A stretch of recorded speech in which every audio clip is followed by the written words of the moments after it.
है नव वर्ष का प्रारंभ होना, मानव जीवन में एक नई उपलब्धि का प्राप्त करना है। मानव जीवन बड़े ही तप साधना से मानव को प्राप्त होता है और मानव शरीर को भी प्राप्त करने के बाद, मानव तन को प्राप्त करने के बाद मनुष्य के पास इतना समय नहीं होता कि वो भगवत चर्चा सुन सके।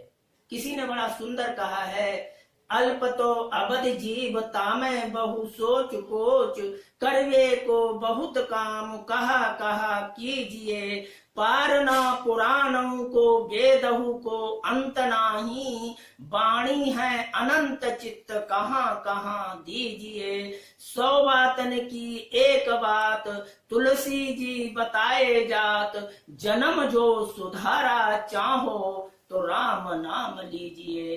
प्रिय सज्जनों, बिना राम नाम के जीवन की सार्थकता किंचित मात्र नहीं है। मानव जीवन तभी सार्थक है जब हम अपने इस मुख से भगवत नाम चर्चा करें और कानों से भगवत चर्चा सुने। संत दर्श को जाइए तज माया अज्ञान, जो जो पग आगे बढ़े कोटिक तीर्थ समान। ऐसा कहा है, सद्वाक्यों के सुनने से मानव को करोड़ों तीर्थ का फल प्राप्त होता है। शंकराचार्य के शिष्य ने शंकराचार्य से पूछा कि गुरुदेव, इस भव सागर भवाटगी में भटकते हुए जीव के लिए नौका क्या है? जिस संसार में काम क्रोध के थपेड़ों से व्यथित मानव भटक रहा हो और भव सागर में गोते काट रहा हो, ऐसे स्थिति में मानव के लिए ऐसा कौन सा साधन है, ऐसी कौन सी नौका है, ऐसा कौन सा पोत है, जहाज है जिस पर बैठ करके वह भगवत प्राप्ति कर सके। शंकराचार्य हंसने लगे और कहते हैं, प्रिय शिष्य, तुम्हें नहीं मालूम, अपार संसार समुद्र मध्य सनमज्जतो में शरणम किमस्ते, गुरु कृपालो कृपया वदैत विश्वेश पादाम भुज दीर्घ नौका। मानव जीवन में यदि कोई सदगुरु मिल जाता है, गुरु तो बहुत हुआ करते हैं जो हमें जन्म से और जो विकास होता है, पहला गुरु माँ है। वेद वाक्य में भी कहा है, प्रथम गुरु माता है, जननी प्रथमे गुरु भव। पहली गुरु जननी होती है।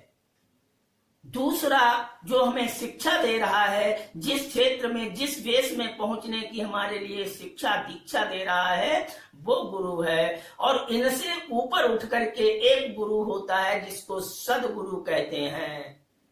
सदगुरु यदि मिल जाता है तो मानव का कल्याण हो जाता है। शंकराचार्य ने अपने शिष्य से इसी बात को इंगित किया कि हे प्रिय शिष्य, अपार संसार समुद्र मध्य सनमज्जतो में शरणम किमस्ते, गुरु शंकराचार्य कहते हैं, गुरु कृपालो कृपया वदैत विश्वेश पादाम भुज दीर्घ नौका। सदगुरु के चरणों की नौका पर बैठ करके विश्वम्बर भगवान, परात्पर ब्रह्म, आनंद कंद सच्चिदानंद भगवान के पास जीव सहज में पहुंच सकता है।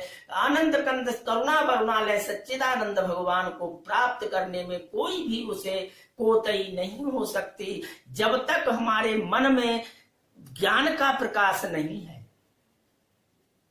उपनिषद में कहा है, उपनिषद का वाक्य है, तत्वम पूष्णम पावृणु सत्य धर्माय दृष्टये। जिस प्रकार अंधेरे में रखी हुई वस्तु हमें दिखाई नहीं देती और सूर्य की एक रश्मि अगर हमारे पास प्राप्त हो जाती है, तो अंधकार में भी रखी हुई वस्तु हमें सहज में प्राप्त हो जाती है। ठीक इसी प्रकार हम देखते हैं जब गुरु की कृपा की किरण जीव के पास आ जाती है, किसी सदगुरु के चरण की कृपा जीव के पास आ जाती है, तो उस मानव का जीवन धन्य होता है। मानव तू है श्रेष्ठ, ईश्वर की समदृष्ट, देवों से भी दिव्य तू है यदि सुंदर दृष्ट।